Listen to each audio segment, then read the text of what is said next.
Today we're going to be doing a lesson on Punnett Squares. Let's take a look at what Punnett Squares are before we start doing problems with them. Punnett Squares help us predict the phenotypical and genotypical ratios of a cross. While this is a prediction, in most cases it is fairly accurate. Let's look more at the words that we just talked about. Phenotype is the expression of an allele. A genotype is what alleles are present in our genetic code. Some more important words that we will need to know to do a Punnett Square problem is some abbreviations here.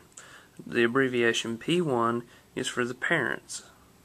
The abbreviation F1 is for the first set of offspring from the P1.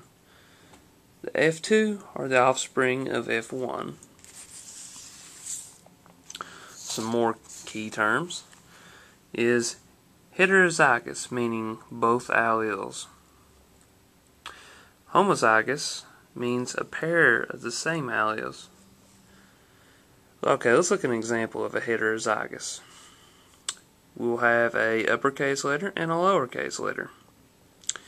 An example of a homozygous would be two uppercase letters or two lowercase letters. A couple more words that are really important is the word monohybrid and dihybrid. Monohybrid means one trait will be studied. Dihybrid means two traits will be studied. Okay, let's take a look at a problem now. Okay, a monohybrid cross of a tall male and a short female. Tall is the dominant trait. Okay, the dominant trait is the trait that will show up. Okay, and in most cases the dominant trait will be the one that will show up and the recessive trait will stay silent. Okay, just for example, this would be a way of looking at the P1 generation. Big T, little t, little t. Now, it doesn't matter what letters you use, just as long as you know which one stands for the dominant trait. Okay, let's actually do a Punnett Square now. Okay, Punnett Square, just draw it out like this right here.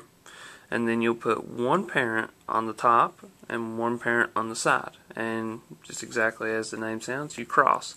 We would go big T, and then we go little t. Big T, little t. Big T up top, little t.